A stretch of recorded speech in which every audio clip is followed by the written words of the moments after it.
Un informe del GACH fechado el 26 de abril donde habla de una situación sanitaria muy grave.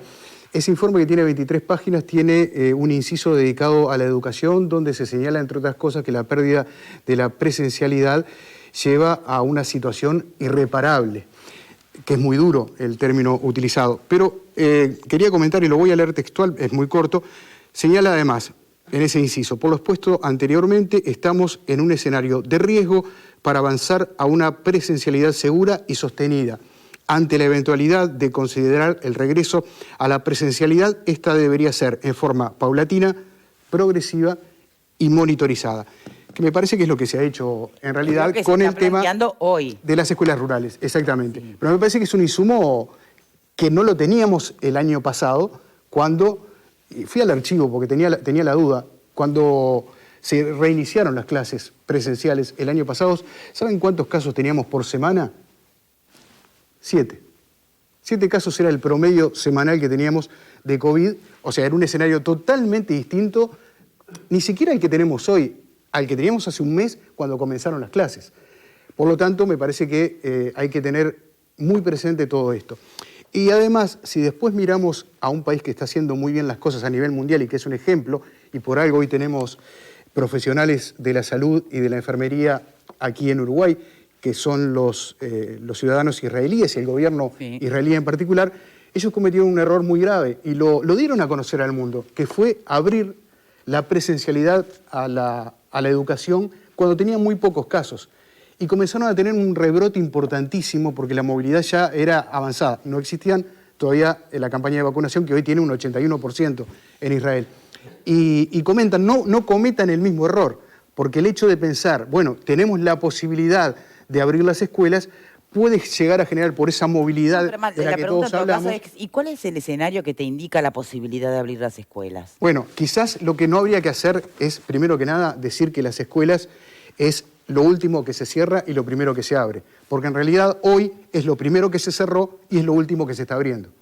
Entonces, tengamos ese ejemplo, tratemos de ver las cosas en su sentido justo, no intentar ser ni los mejores del mundo, no porque no querramos, sino porque la realidad de la pandemia a nivel mundial nos está demostrando esto. Hoy hay un informe de la CEPAL que dice que en América Latina y el Caribe 17 millones de estudiantes secundarios y de los primeros años de la universidad van a abandonar por la pandemia. 17 millones.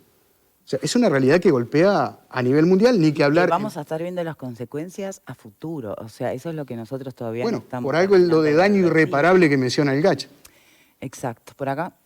No, yo creo que el Uruguay sigue teniendo, en términos generales, buenos números en el manejo de la pandemia. Que decir eso hoy parece una afrenta o medio raro. ¿O cuáles serían los buenos números? En el balance general hay más letalidad en Brasil, hay más letalidad en Argentina, en el balance general, en el número, ¿no? Hoy estamos en una situación muy crítica, muy particular, pero que es de corto plazo.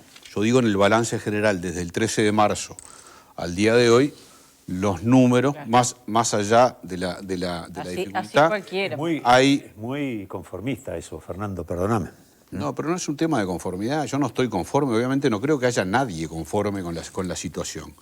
Ojo que la tasa de letalidad aumentó, y lo dijo el ministro Salinas el día de la conferencia. La tasa de letalidad en Uruguay era del 0,96%. Llegó al 1%, claro, en estos momentos está a 1,20%, y esta mañana... Él te pone en el promedio del 13 de marzo de hace un año.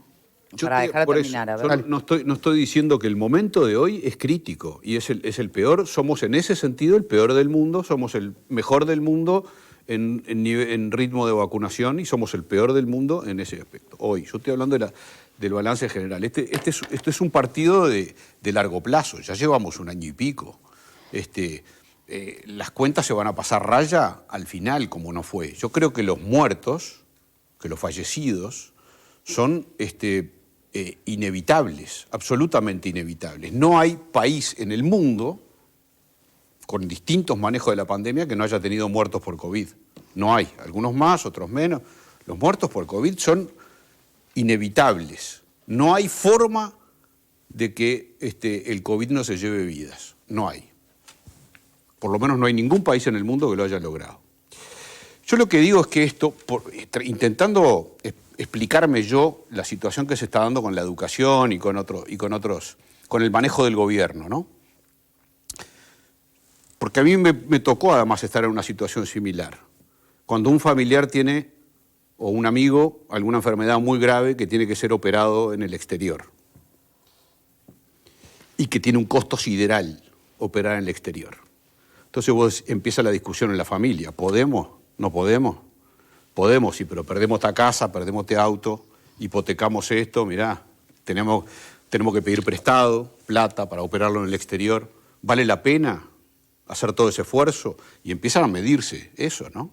Incluso con la participación del propio involucrado. Che, no, mirá, prefiero operarme acá o en San Pablo, que es más barato, pero empieza toda esa evaluación entre economía y vida que empiezan en la propia familia. Uno puede decir, sí, una familia no pudiente o de clase media que tiene que afrontar un gasto de $500,000 en Estados Unidos para operar un familiar y tiene que comprometerse años, décadas para adelante de endeudamiento de la familia, de todo, lo piensa.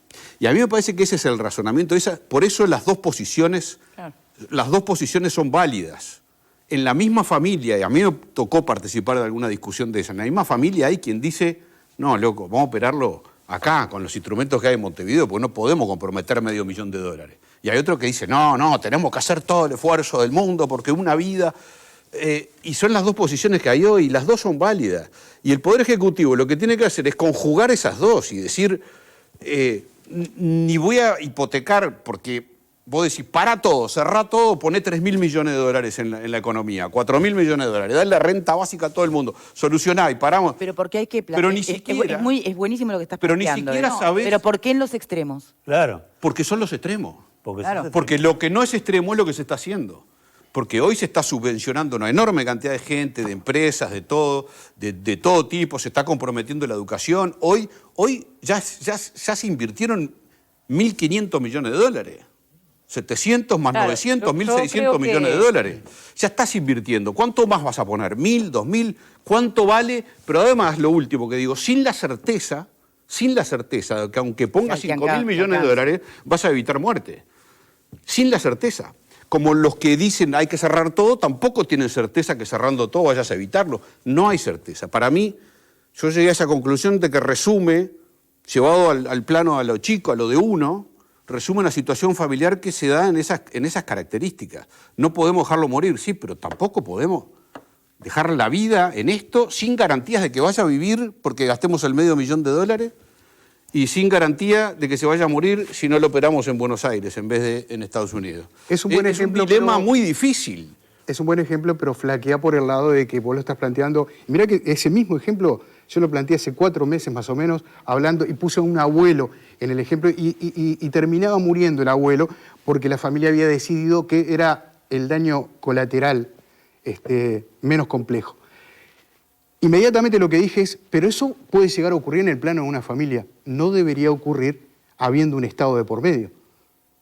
Es lo mismo. No es lo mismo. Para mí es lo mismo. No, pero el dilema se suele hacer la comparación siempre, ¿no? Dilema filosófico con la familia, pero bueno, hay que ver si es lo mismo o si es comparable. Lo mismo. Yo digo que el dilema filosófico es el mismo. Claro, el tema es el siguiente. Creo que... no son comparables, obviamente, una cosa con la otra, pero el dilema filosófico es exactamente el ejemplo creo que es bueno y es muy sincero el ejemplo. Porque en realidad acá la diferencia entre probabilidades de ese que se salva o no, la diferencia son cientos de personas fallecidas al cabo del mes, ¿no? Cientos de personas fallecidas al cabo del mes es la diferencia. Pueden ser miles al cabo de ese año y pico cuando pero tú no haces... sabés si es la diferencia. Bueno, el tema es el no siguiente. Sabés si haces lo contrario y los evitás. Fernando, el tema es el siguiente. ¿Qué pasaría si de repente esa familia tiene un dinero en el banco que resuelve no tocar y bueno, y finalmente ese pariente que tú decís fallece?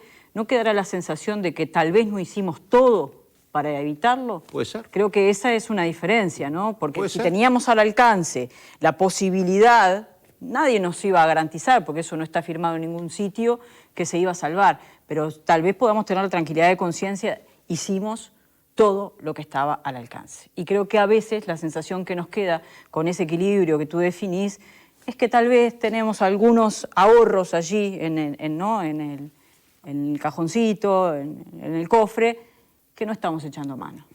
Esto está emparentado, perdóname. No tenemos ningún ahorro en el cajoncito. Te Bueno, aviso está que bien, tenemos un está bien. 7% de... Capaz que tenemos la posibilidad, está bien, la pedir familia prestado no tiene barato. ahorro, No hay ni un pero ahorrito. tiene una línea puede abierta de pedir crédito prestado en el barato. banco. ¿Eh? ¿Está? Si te querés ¿Tenés llevarlo, línea de crédito querés en el llevarlo al banco? terreno Sí. de la economía, no tenemos los ahorros, pero tenemos una línea de crédito abierta. Y ¿sabes qué? No la vamos a pedir porque en realidad si se va a morir, que se muera igual. Pero yo te entendí perfecto, perdón, Alfredo, una última cosa. Yo te entendí perfecto, porque es parte del dilema, eso. Sí, sí, Lo es que parte vos del estás dilema. diciendo es parte del dilema. Te digo que si lo querés trasladar al seno de la familia, porque del otro capaz lado que te pueden podíamos haber decir, hecho algo más, che, y no lo gastamos hicimos. $500,000 y se murió Perfecto. igual. Te vas a decir vos, Sí, sí, este, por todo eso. mi Y futuro. Y ahora se engripó fulano y no tenemos para Por comprar eso, fulano. Claro, y va a decir, vos, yo te dije que se iba a morir, Está ¿viste? muy bien, por y el eso otro te creo- va a decir, ¿viste que se salvó Por o no? eso está muy bien, creo que es un Alfredo. ejemplo sincero que se ajusta al manejo que los gobiernos, en líneas generales, hacen de esta pandemia. Hay gobiernos que creen que haciendo más tienen mayor probabilidad de salvar vidas y hay otros que prefieren quedarse con la línea de crédito para más adelante por si las dudas. En el medio hablamos de vidas, ¿no? Pero no es El así como lo ejemplo planteas. familiar es muy válido. El más claro es en los medicamentos de alto precio. Siempre discutimos los medicamentos de alto precio, sí o no, para darle X tiempo de vida a la persona o no. Es decir, frente al sistema de salud, me parece que es mucho más adaptable a la realidad de lo que planteaste la familia.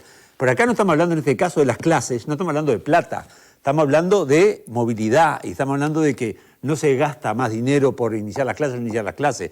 Creo que lo que hay es una especie de necesidad que hasta filosófica o psicológica más bien, de decir, estamos yendo ya a la normalidad. El presidente el otro día se equivoca feo cuando dice los CTI no están colapsados, porque le recriminó a la prensa, no están colapsados. No están colapsados porque abrieron más camas, pero más personal no hay. Están en un límite que están realmente al rojo vivo. ¿Tá? O dice, estamos más cerca de 2.500 que los 3.000, teníamos 2.900. Me parece que hay una especie de necesidad psicológica que yo lo veo, lo entiendo, lo comprendo, pero no la comparto, digo. Hoy por hoy, las cifras que hoy tenemos son las más altas que hemos tenido desde el 13 de marzo a la fecha. Si me vas a comparar del 13 de marzo a la fecha, por supuesto, tenemos en el contexto mundial, estamos bárbaros, pero hoy es complicado. Y hoy, abrir la movilidad, a mí me genera muchas dudas, ¿viste? Para tratar de mantener una cuestión de que yo estoy convencido que con la vacuna dentro de 2, 3, 4 meses, X meses, la situación va a mejorar. Israel y Gran Bretaña, ¿no? Inglaterra lo demuestran. Sí, sí. Pero ellos también tuvieron movilidad. Ojo, que ellos no solamente dura, vacunaron, muy dura. Restringieron abierto. ¿Tá? Y muchos restringieron. Tengo familiares en los dos lados, en Israel y en Gran Bretaña. En los dos lados restringieron pila y estaban muy, muy quietitos adentro, no podían moverse. Entonces, me parece que es demasiado optimista y demasiado decir, bueno, vamos a ver qué pasa. Y yo creo que cualquier vida que se pueda evitar, yo estoy seguro que se va a morir gente, por supuesto se va a morir gente. No se va a poder evitar, pero cuanto más podamos restringir y limitar la cantidad de muertes, como sociedad, me parece que es bueno. Sobre todo porque además venimos con una foto de 20 días para atrás. Claro. O sea, los 3.000 casos, por redondear, que tenemos hoy, son en una tasa de letalidad como maneja algún integrante del GACH del 2%. Sí. Puede ser del 1,20, como dice Salinas. Estamos hablando de entre 36 y 60 muertos dentro de 15 días. O sea, ya estamos en mayo, mediados de mayo. Bien, vamos Ya cerrando. está, ya hablaste mucho. No, un chiquito, con respecto a lo de la educación nada más, porque hoy justo hablé con un chico que se llama Mateo, que tiene 13, 14 años, y que está tomando clase por Zoom porque está en liceo. Me dice, es imposible tener clase por Zoom. Es imposible, le tenemos que explicar a las maestras cómo es el sistema de Zoom porque no conocen. Ese es otro tema, ¿viste? Este es otro tema. Es imposible, o sea, hay un daño que vos en ese caso no lo estás midiendo, Alfredo. Perdón, Y mi te digo, nieta va al liceo, tiene clase por Zoom Sí. todos los días y no tiene ningún problema. Entonces no seas malo. Bueno, yo hablé hoy con, Sí. puedo decir el nombre y el apellido del chico porque llamamos hoy a mi hablé con nieta él. ya y Es que de hablá. hecho hay situaciones bien disímiles también. Claro, en es el justamente. acceso Claro, a la Y leo a Fernando Sabater, filósofo español, y dice, tenemos dos problemas. Uno, los docentes fueron formados en dictadura. Dos, no había tecnología cuando ellos se formaron. Son dos, y lo dice Fernando Es España, Sabater. pero es español. Y bueno, si ¿Qué acá querés? pasa- España era una dictadura en ese momento. A ver, nadie está acá diciendo también. que las clases virtuales Yo lo son que la quiero decir, panacea. los No, chicos se es- educaron... Es lo posible dentro del A ver, escenario sanitario. Los que chicos se tenemos. educaron en libertad y con tecnología. Y hoy le Perfecto. estamos dando confinado ¿Y cuál es la otra opción? y con profesores que no aumentar manejan la movilidad en un Ya millón sé. de personas cuando tenés 60 muertos por día. No Y estoy diciendo está cuál es difícil. no estoy diciendo cuál es la opción. Estoy diciendo que el daño que se le Sí. está infringiendo, Y vos que hablás, por eso... vos hablas de un chiquilín que se puede conectar. Hay un 20% que no aparece. Bueno, eso es peor. No aparece en ningún lado, Bueno, ni en la pero- plataforma CREA, ni por Zoom, ni por WhatsApp, Pero ni por más a- WhatsApp, que están afuera. Les del recuerdo Pero más a que mi favor, ¿no? Y cada No. vez que se ha tomado una decisión ¿Qué desde el haces? Ejecutivo con respecto a la Clase. educación, sea Ojalá. parar con la Lo que están presencialidad, hacerla no obligatoria, que hacerla solamente virtual, siempre hubo voces disidentes, por un lado o por el otro. Jamás ha sido una decisión con consenso, por lo menos desde los actores de la sociedad. Habrá consenso entre los técnicos que lo resuelven, por supuesto. Digo, para que lo tengamos presente, ¿no? Hay mucho de esto que la historia dirá más adelante. La historia dará cuenta de cuáles han sido los aciertos y cuáles han sido los errores. Sí. Por ahora se está haciendo camino al andar. En ese camino al andar surgió esta otra propuesta de los jornales solidarios.